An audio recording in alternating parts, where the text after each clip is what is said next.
is a Bramble Jam podcast. Oh, hi, I'm Bran, and I'm just over here loving Netflix Christmas movies. Oh, hi, I'm Dan, and I'm right here despising Netflix Christmas movies. I'm Alonzo, and I'm over here having subscribed to Netflix movies, so why not? And this is the Deck the Hallmark podcast.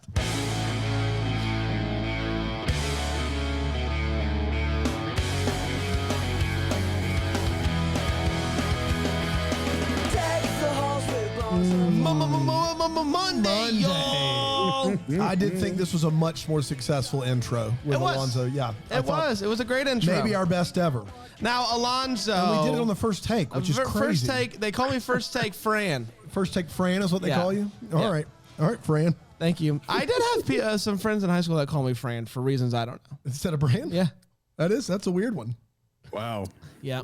So just call me Fran. All right, Fran, I'll do it. Alonzo, this is so exciting. We have made it through the first weekend of March Madness, and no one takes it more seriously than you.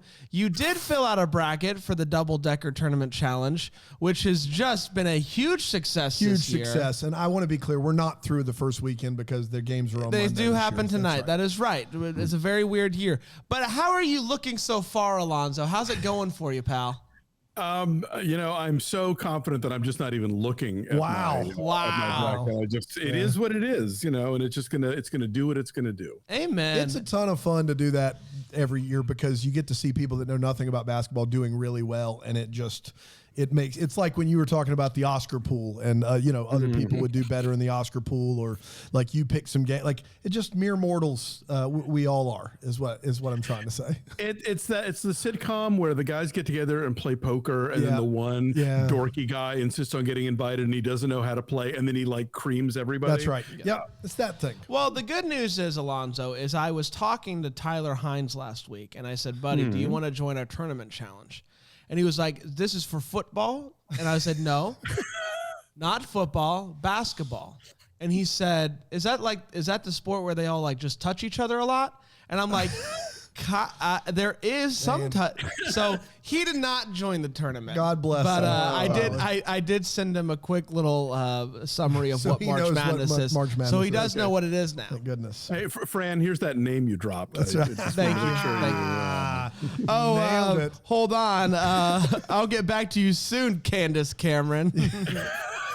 Yeah, her friends don't call her Bure. They call her Candace Cameron. Absolutely. They call her Candy CC. Cam. That's right, Candy Cam. Candy Cam came. Well, that's because I know that her and her husband are on the outskis. Really? You're announcing that on Monday. Is Candace Cameron maybe getting divorced, a cardinal sin I am just in the Christian church? I am just preparing myself for it. Okay, So okay, all right. that's a big scoop, I'm still Brandon. rooting for them, but I am preparing myself, and that slipped out. What's Mr. Bure's first name?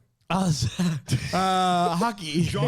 Jaunty Beret. Andy Bure. I don't He know. plays hockey, doesn't he? Raspberry? Is it Wasn't he a Raspberry? hockey Beret? There we go.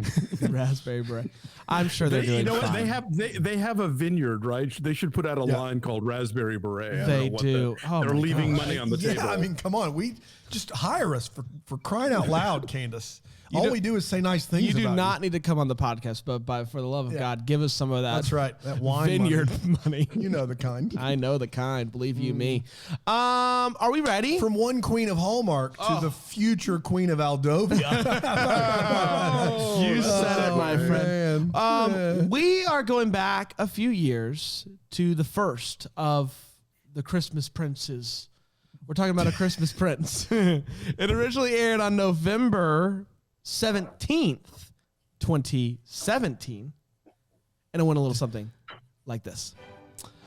Just before Christmas, there is a young journalist by the name of Amber who is sent to a foreign nation called Aldovia to cover Prince Richard. Now, there's a lot of rumors going on about Prince Richard because his father recently passed away, and Richard has been portrayed by the press to be quite the playboy.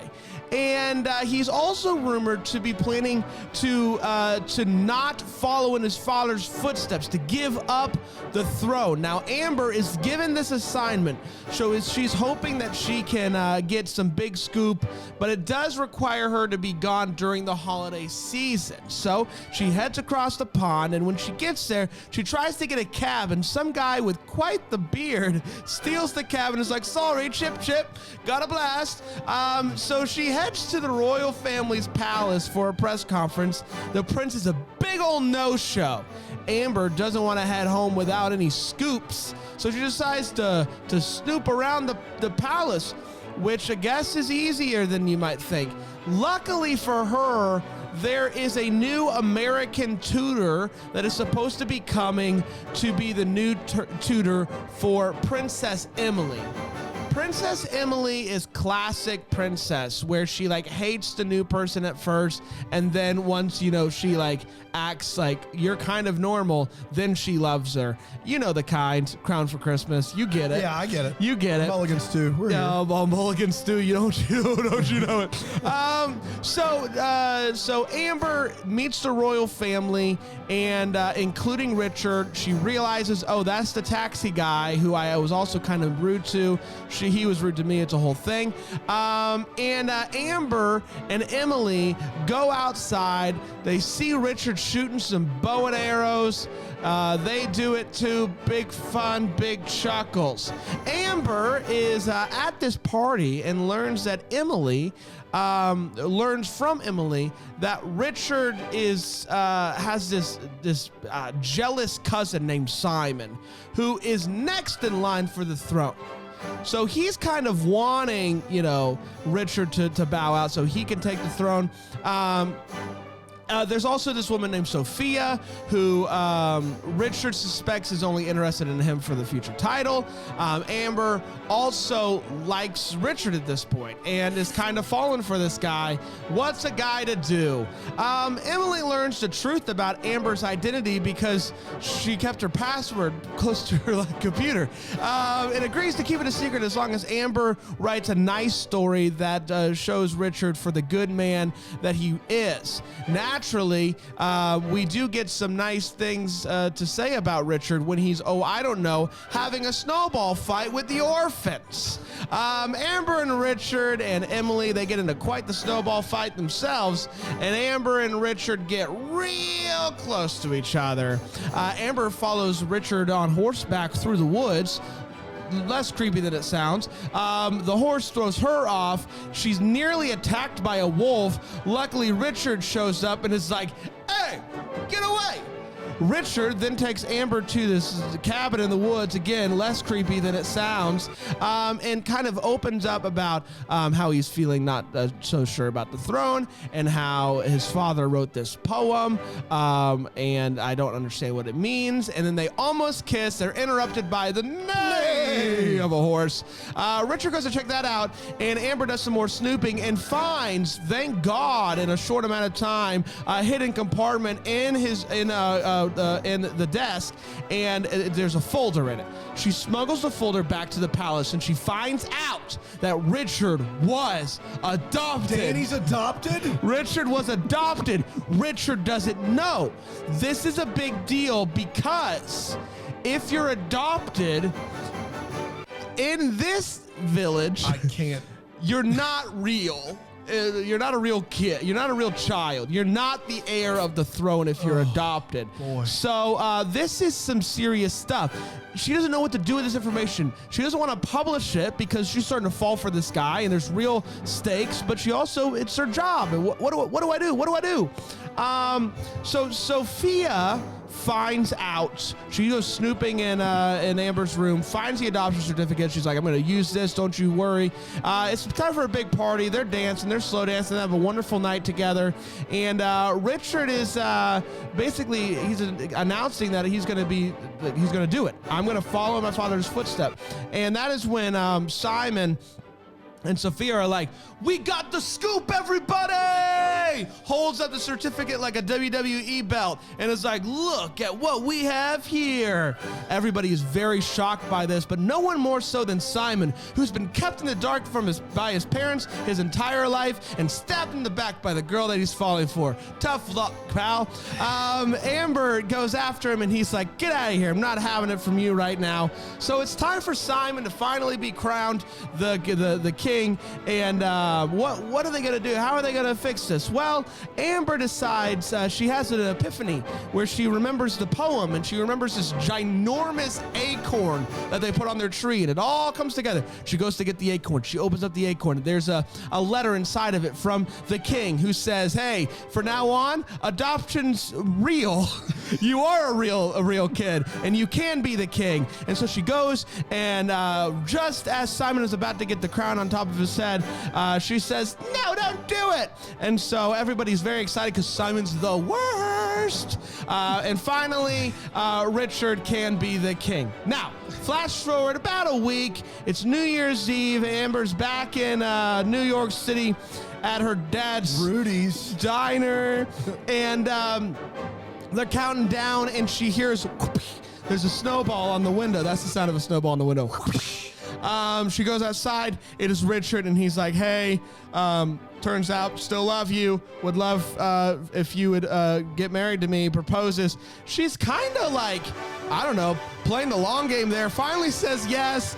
And that, my friends, was a Christmas Prince. We did it. Guys, long one, but lots to talk about. Long one. Lots. It was one of your better ones. Thank Had you. a lot of pop to it. Lots of pop, lots to talk about. We're going to get to all of it and more. And more. We're going to get to all of that. What's the more? You'll find razzle Razzle dazzle. dazzle. Yeah, you know the kind. We'll be right back Long here overdue. on Deck the Hallmark.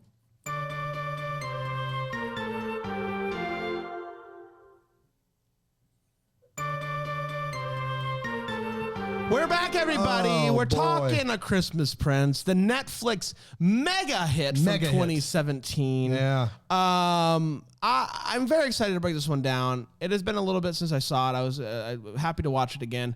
Alonzo, I'm sure you had seen it. Dan, I'm going to go on a limb and say a no-go for you. Pretty good guess. Let's start with the hot take where we share exactly what we felt about this movie. Alonzo, how'd you feel on this watch of this movie? Wow, I'll tell you, 2017 was a different time. It sure was. Watching this again made me realize how much this program has changed my life. Because I'll tell you, the first time I watched this movie, I was sort of taking it at face value, and it's like, okay, I see what you're doing here, and I see why this is like, if people who think people who think they don't want to watch a Hallmark movie but secretly do want to watch a Hallmark movie will watch this on Netflix and feel like whatever. Now watching it, I'm like, oh my God, this movie is an amalgam of A Royal Christmas and Crown for Christmas and all these other ones. And I'm like, I didn't know. I was blissfully ignorant then, but now I know too much. City. Yes. It is so tropey. It is so like, we have seen everything from the arrow in the painting to the adorable orphans. It was just like ding, ding, ding. So the folks who wrote this definitely knew their Hallmark in 2017 way more than I did. That said, this thing works, I guess. I mean, the prince is a bit of a stiff. We'll get into that, but it is trope city. But if you're here for the tropes, like I wish Panda were sitting in on this because he does love a royal movie, and this is giving you all the royalty. Yeah, this is everything he could possibly. It is a lot of royal. Yeah. I will say similar for me. I watched this back in 2017 and I loved it, and the times have changed, and I've seen a lot of these. And this one is now just kind of, it is what it is. It's there. The greatest hits. It's the greatest hits. That's exactly right. It's fine. I enjoyed it. I didn't like it as much as I liked it the first time. This is stale cookies. And man, you were coming in hot today. Stale cookies. CCB's getting divorced and stale cookies. Guys, I did get word. That was not for me to share, everybody. That wasn't. So it is still true, but you shouldn't have shared it. Perfect. It's even better. Allegedly. That's right. I'm sure they're doing fine. Yeah, still cookies. Still cookies. Good one. Dan? The thing about a Nickelback greatest hits album is it's still Nickelback. I the whole time I was watching this movie, I'm like, they took all of the things from all of these other terrible movies and they made a new terrible Mulligan stew right here for us. A hoagie, if you will. Yeah, it's a hoagie. Yeah, a hoagie from Aldovia and Aldogi. It is just a bad. Are you okay? That's good. I'm proud to be a hoagie from Aldovia. Yeah, we could write a whole soundtrack. Yeah, the first royal Christmas movie I saw was A Crown for Christmas, and I do believe there is something to the order that you watch these movies in, because that one seems to make all the rest of them look even worse. Crown for Christmas still is the best royal movie that I've seen. It's very good. But I don't know if that's because it's good or because all these other, they're all terrible. Very good. Yeah. What is it? We're the Millers. Is I it don't the remember. Millers? It's something like that. Yeah. It's something ridiculous like that. But it's just unfortunate in on a lot of ways. But if you like royal movies, I mean, you could do a lot worse, I would assume. There's a whole lot of wait whats. It's a tough watch, and this is the first Netflix movie I've watched where this felt exactly like a Hallmark movie. The other ones that we've seen have, in my opinion, had a more than a slight uptick in production value and just movie making quality. This one felt like it was a Hallmark movie. It was just like at 9 minutes longer. So yeah, this was willing to give us Gay Best Friend back in 2017. That's true. Hallmark was not ready. that's true. yet. Well, it does a lot of things like that. Way it's a very 2 step forwards, 8 steps back. With adopted kids aren't people though, and I feel like I do have to make that clear that yes, we do get Gay Best Friend, openly gay best friend in 2017, but somehow adoption in Aldovia is just like Aldovia was founded. I think that's the progress we're all wanting, Yeah. Dan. I don't know what you're talking about. Somehow Bob Jones and Jerry Falwell got together and founded Aldovia. I don't know what's happening right now. Oh, man. Is Bob notorious for not liking adoption? No, I just was trying to think of something that someone that was legalistic. I That's feel Bob like for they you, were though. very much on board with adoption, but they probably would introduce them as their adopted kids. Oh, yeah. That's probably what they would do, which always. is the worst thing ever. These are my kids. Also, and we- adopted one. Also weird to watch this so soon after the Oprah Meghan Markle interview. It was, Oh, yes. yeah. You know. I said that when they were slow dancing and like talking about, this is so different for me. I'm just a whatever. I'm like, I feel like I am in the room with Harry and Meghan. I just feel like this is exactly how I imagine the dialogue being when they dance for the first time. Where is the firm in all this? That's what I want to know. The firm is showing up late on Christmas morning, just annoyed that they got pulled out of bed. Classic firm. That's classic firm. I just am excited we get 2 more of these. I will say though, Dan, like their view of adoption is also in line with the firm's view of, I don't know, mental health. That's true. Like it is Yes. not that wild. Yeah. Unfortunately. The firm gets a bad rap, guys. I think we all can agree with. Oh man! Aside from all the feels part of the show, we talk about what this movie gave us those feels. Alonzo. I'll tell you, I'm a big Alice Krieg fan going way back. Borg Queen, and Who's Alice Krieg?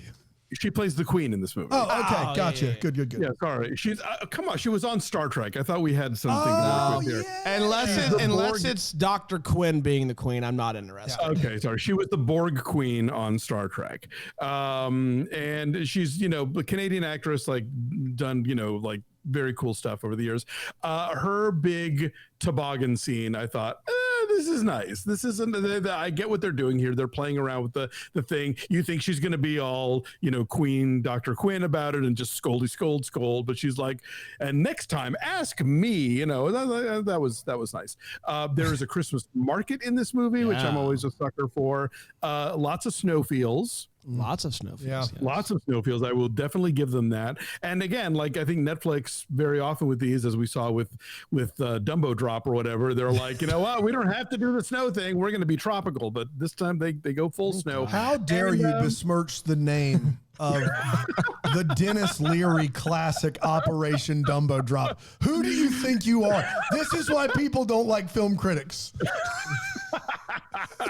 Oh, there's so many reasons why people don't like. Have you heard of that movie? I have heard of it. I don't know anything about it. All right, cool. They drop an elephant from a plane. It's a true story. Go ahead. It is, yes. Elephant okay? Yeah, it makes it. Yeah, God. it's a parachute. Those ears. Exactly, that's how it works. And there's a lot of kissing big ones in this movie. Yeah. So points for that they don't save it all for the last 30 seconds. So I was not feelless by the end of it. Yeah. Mine is just the ending with the snowball on the window and her face when she looks out, expecting to be annoyed at these kids who are throwing snowballs as the clock is winding down. And then the joy, the surprise upon her face was magnificent. Gave me all the feels. I loved it. Big ups, big fans. That scene is the detraction there is that they had to do the thing first where her friends get the snowball. Like, it was so unnecessary for her friends to have somebody outside to throw snowballs at them first before them. Like, they could have just been like, hey, we're leaving. It would have made it better, in my opinion. No, it's a set up payoff, Dan. Yeah, it's a set up payoff. I'm just trying to shave 9 minutes. I will say they definitely they brought it back very fast. Yeah. Like maybe if they did it at the she's beginning. like, again? No, just kidding. My feels, I hate to bring this up because the movie does a great job of not. There is a seamless integration of a character with a disability in this film. It's wonderful. The princess has spina bifida. They mention it one time, and the rest of the movie, it is not a sob story. The violins aren't playing. You don't. She's just a character in this story and does a great job. And I really have to give this movie props for that, of just integrating people of all kinds into a story and making it people first language the whole movie long. That is just not something in the world of watching Hallmark for 3 years that I'm used to, where every dead parent and every cancer diagnosis and every disability is played to the hilt. To see this and to see it integrated so seamlessly in a really bad movie, it's really good. Like I was so happy to see it. It was wonderful. I'm gonna yes and you on that one. What I also like is the fact that the reason that Princess Emily winds up bonding with Amber is because Amber doesn't coddle her or treat her differently, and so it's not even just that this isn't a sob story. It's that she insists on not being handled like a sob story, and it's when somebody finally comes along that does it, that's what makes them friends. Yep, 100% agree. I got those feels though in the Christmas Bow this last year with the sister. Yeah. What do you mean? She yeah. I don't did remember a good job. I don't remember the what her diagnosis was, but they mentioned it and it's something that she, Yeah. I felt like that movie was still trying to play more to the heartstrings in general because they use the dimension strings. of I see what you did there. Strings. I see Literally. what you did. Yeah. Yeah. This movie, there's zero even thought of trying to get sympathy out of it. It's just, this is a character. She's a princess. She's a handful. She's run through all the nannies. Classic. Yes. Let's take a quick break. We'll come back. We'll do the Wait What's. Okay. And I think we're going to have a good time doing it. Yeah. Is Candace on the line? To straighten out any of those rumors? I'm being told no, but Trace is going to try. Yeah. Okay. Fair enough. See what happens when we get back here on Deck the Hard.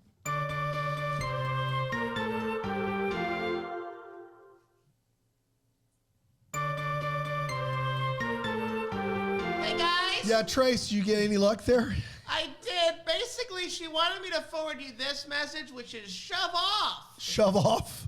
Yeah. Man, that is harsh for Bure. Yeah. Also, she said not true. Not true. Not true on the divorce or not true on shove off? I will get back to you on that. Okay, thank you, Trace. Appreciate that. Much appreciated. Why would she say shove off and then say not true about the shove off? Maybe Trace made it up. Like Trace didn't actually talk to her. No, I think she did. Okay, you think she did? Shove but, off. But wouldn't put her on the line. She wouldn't. Yeah. Shove off. Okay, Shove you off. say so. Shove off. It's time for Wait What. It's the part of the show we talk about what in this movie made us go, wait, what? Alonzo. Well, you guys have touched on the whole adoptive thing, which is bananas because so first of all, you have a country where adoptive children are not allowed to take the throne. You have the king and queen of the country adopting anyway and somehow managing to keep it a secret all of this everyone. From everyone in the world's tiniest country.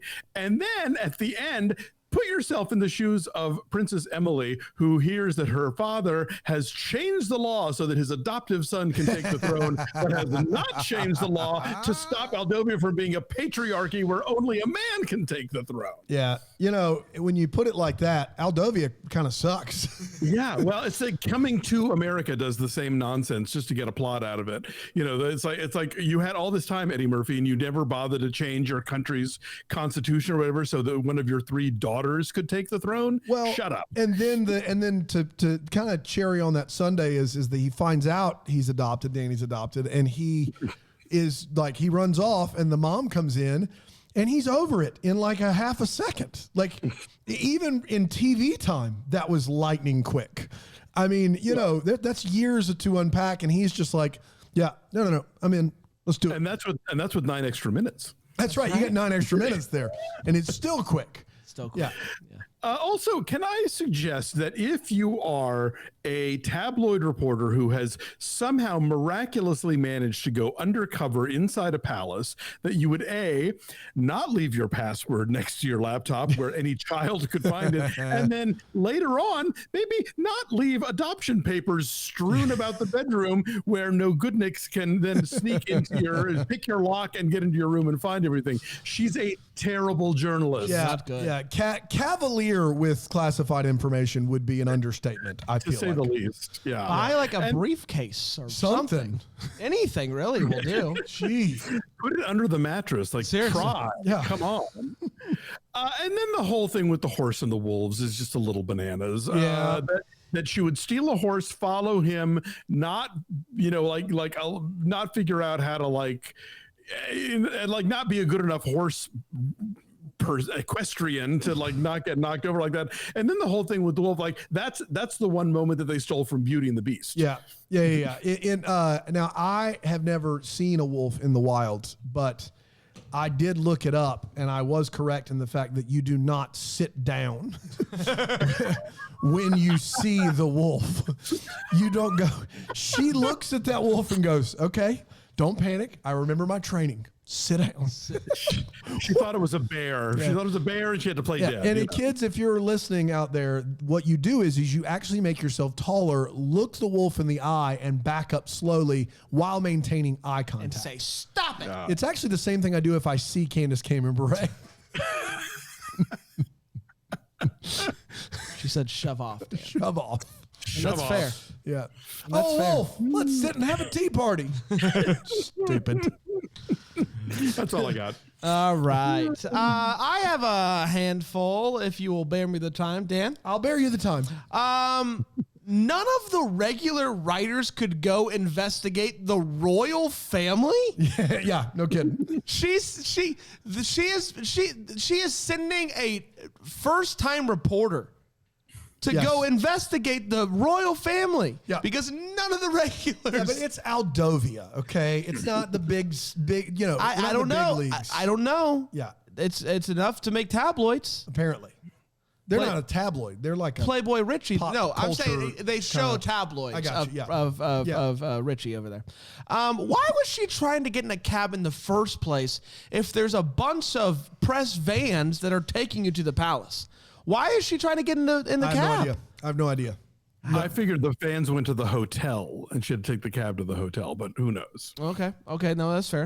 Why does he need to take a cab when certainly the royals have like some drivers? Because how else are we going to see him in that ridiculous beard? Oh man, that beard! I think he looked. He was in the States for years. Yeah, he was having a fun time for full Grizzly Adams over there. Like in the Merchant Marines, apparently. That's right. He should have the old spice bag slung over his shoulder. I got a couple more. I would say, and this goes back to her not being a good journalist, but I will say if you are trying to take secret pictures undercover of a royal family, you should have your phone on silent so it doesn't make the clicking camera noise that is going to draw everybody's attention. I wouldn't do it. I every time one of these, whether it's Richard or Simon, they kept going down on both knees. Weird. And it made me say what every time. Whenever they were about to become the king, it's just like double knee down. And it was weird. Threw me off every time. It was clearly a stylistic choice made by the filmmakers. It was. Because it didn't happen once. It happened all movie. I think that's a coronation stance. I think y'all are thinking about basketball too much. It's like, that's a 1 knee. This is a 2 knee for crowns. Is it really? Is it? That shows you what we know. Based on my limited knowledge of this, I'm pretty sure it's a 2 knee sitch. Meghan Markle on the line. He's right.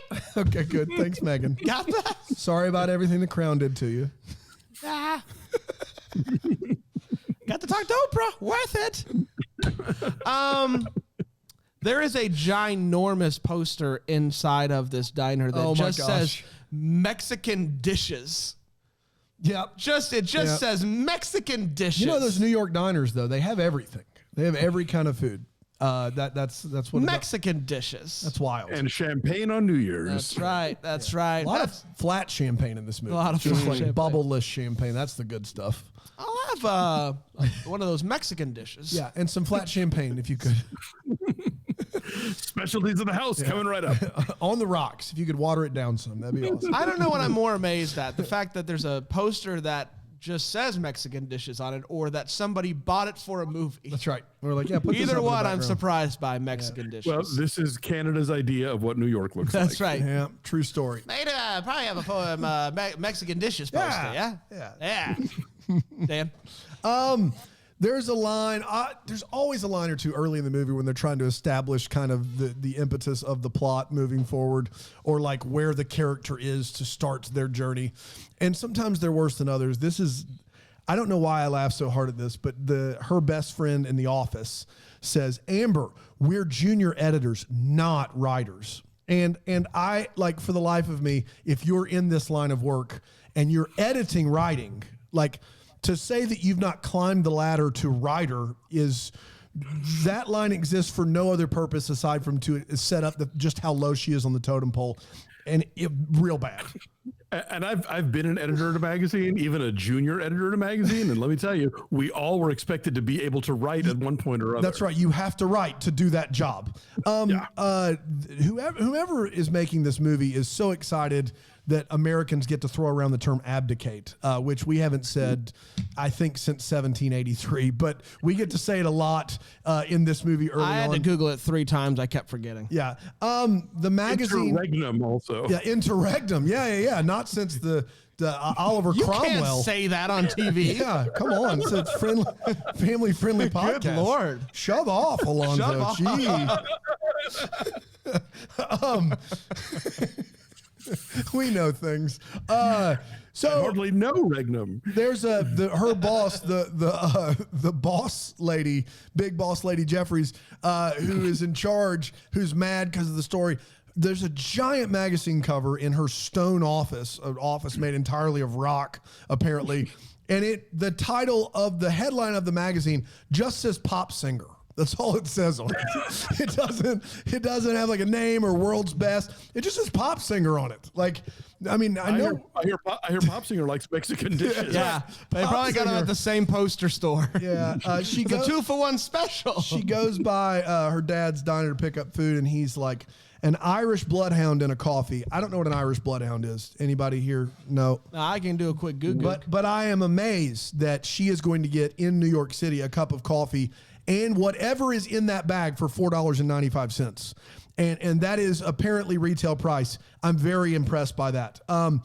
Prince Richard is an expert archer. And by expert archer, it means he cannot hit anywhere near the bullseye from 12 feet away. That's what that means. He is outside shooting a bow and arrow at such a close range, there is a possibility of death from reverberation. He is right beside that bullseye. I don't know if you've ever seen people actually do archery, but it is a long way away. It's not in the same room with you. How in the world, guys? He is literally standing. If he lays down twice, he's at the bullseye. He's there. And he's like, man, can't hit the bullseye. But everybody else can. Father taught me archery when I was a kid. I haven't picked it up since. Like, was he warming up the bow? Was he going to back up at some point? That scene is embarrassing. I just don't, people in Aldovia don't know how to high five. They haven't learned that yet. I found that to be a little bit suspect. Can we talk about Princess Margaret? What's her name? The little Emily? sister. Emily. Princess Emily. The math she is doing. Okay. The actor, I looked her up, is maybe 12 filming this movie. The math she is doing is some college algebra minimum. Yeah, the math she's doing is the reason why I didn't finish college. That's right. Like, I just don't understand. Like, what are we, and we're pushing her this hard 3 days before Christmas? Like, 3 days before Christmas, she's got to find like the cotangent of theta as a 12-year-old. Like, I don't think that's necessary.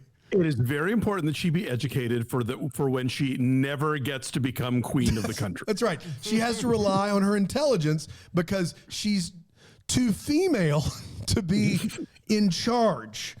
She can only be the scheming person next to her brother going, yeah, exactly. So that's smarter than he is. Her limit. Can we talk about 30-year-old birth certificates that look like I printed them out this morning? What in the world? Those have been those have been hidden in a drawer for years, and it's like Kinko's worked them up for her. Like, it should be dot matrix. Yeah, if I'm Simon, I'm like, hey, that's not proof. I could have made that this morning. That is not proof of anything. Like, the king's seal from that thing in the acorn is old and tattered, which he wrote last year, right? He wrote that last year. But the adoption paperwork and birth certificates, which are 30 years old, are just crisp and pristine. You know, maybe they came out of the same software that she uses to take notes. Yeah, I don't know how, but 30 years ago, that software existed, clearly. They've been in the compartment for all that time. In the cabin. Okay. In the woods. Yeah, no climate control. In some sort of glass case. And also, it was 1991, and nothing looked that good. Lastly, they're back in the diner at the end of the movie, back in America, and her friends are eating burgers with forks and knives. And I would submit to you to stop.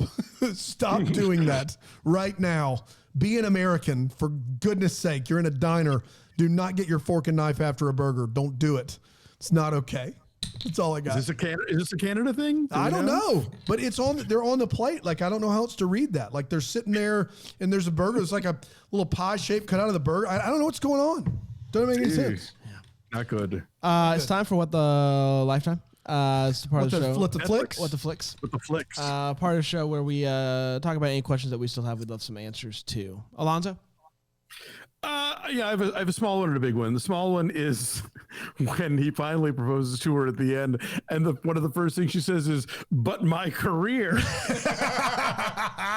Her career at this point is blogging. Yeah. Junior editor, no. Blogger. And the only reason that her blog is currently doing well is because she's writing about him. Yeah. So it's like, lady, I think it's pretty good for your blog, pal. Exactly. Attach yourself to that gravy train and don't let go. That's right. The bigger issue here is that, okay, you have the media portraying Prince Richard as the last of the famous international playboys. And then you meet him and he is dull as toast.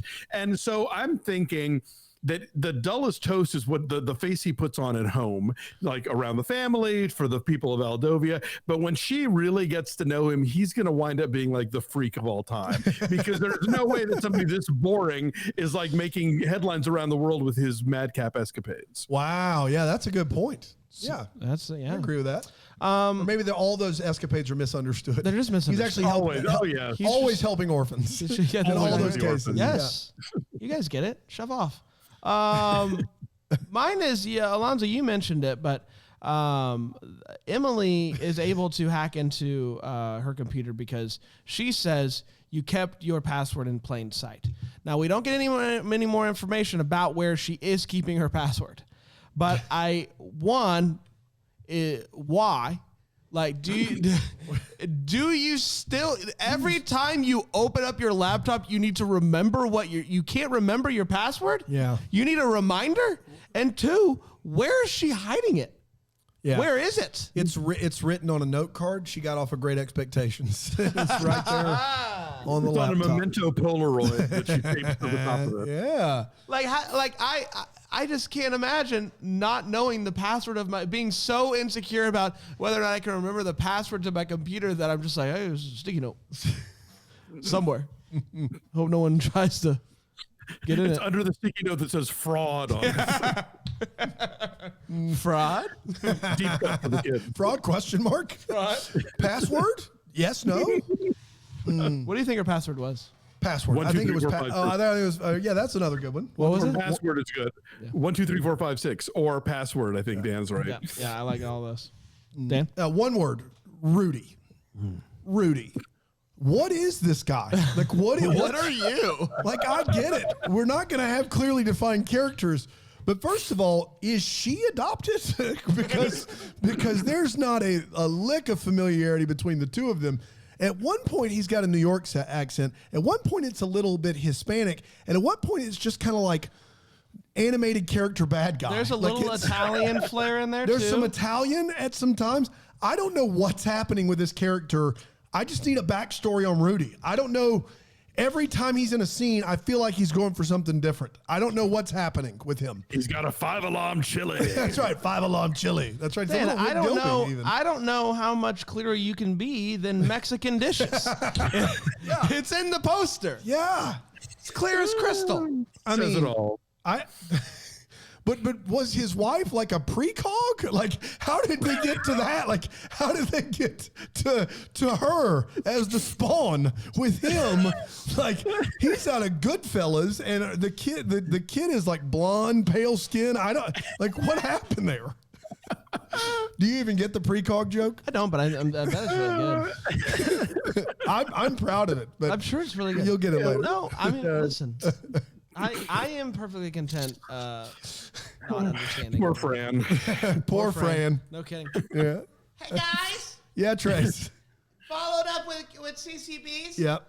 She says, A, everything's good at home. Okay, good. So don't worry. Okay.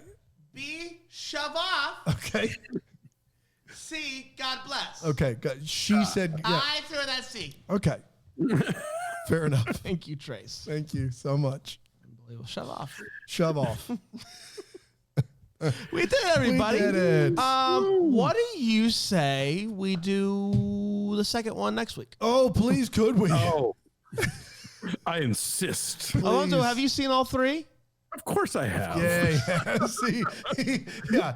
Who are you talking to? Yeah, he went back to the well. There's no way. But before you watched him, were you like, okay, I guess I got to do this, or were you excited to watch it? It's the season. I get caught up in things, and then I was talking about it on podcasts, and this is also that thing where like you see the first one and you find out there's sequels, you're like, well, I guess I'm committed at this point. Yeah. That's how I've been there for sure. That third princess switch comes down the line. I'm there, Oof. Boy. Yep. That's Princess Switch is different than Christmas Prince. And it's different than a Christmas Switch. A Princess Switch is what I thought we were doing Last week. Yes. Uh-huh. Yes. With I suspected as much, but I didn't say anything, and I should have said no, something. please say something. Listen, it is. No, Brand's got me over there on a spreadsheet, and I'm just calling out names. I'm over and here putting them on there. I don't know anything about these movies. I don't even want to watch them. And he's like, yeah, I'm over Dan, there can you doing put a things, spreadsheet and he's together? like, "What about a Christmas Switch?" And I'm like, "Oh yeah, that's a good one." That's the Michel Gondry one with the Said precog. no one ever. That was a good joke. We did it. We did it. guys. We will be back tomorrow with "Don't Go Chasing Water." What is it? Chasing Waterfalls. Chasing Waterfalls. Yeah. So Please do. chase waterfalls. Don't stick to the rivers. No.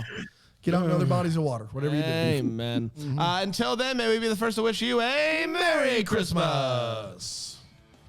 Deck the Hallmark is a Bramble Jam podcast recorded live, and that Greenville, South Carolina is produced by Brandon Gray. Set decor by Plum Haywood Mall. For more information on all Bramble Jam podcasts, you can go to bramblejampodcast.com. For more information on how to listen to Deck the Hallmark ad-free, you can go to bramblejamplus.com.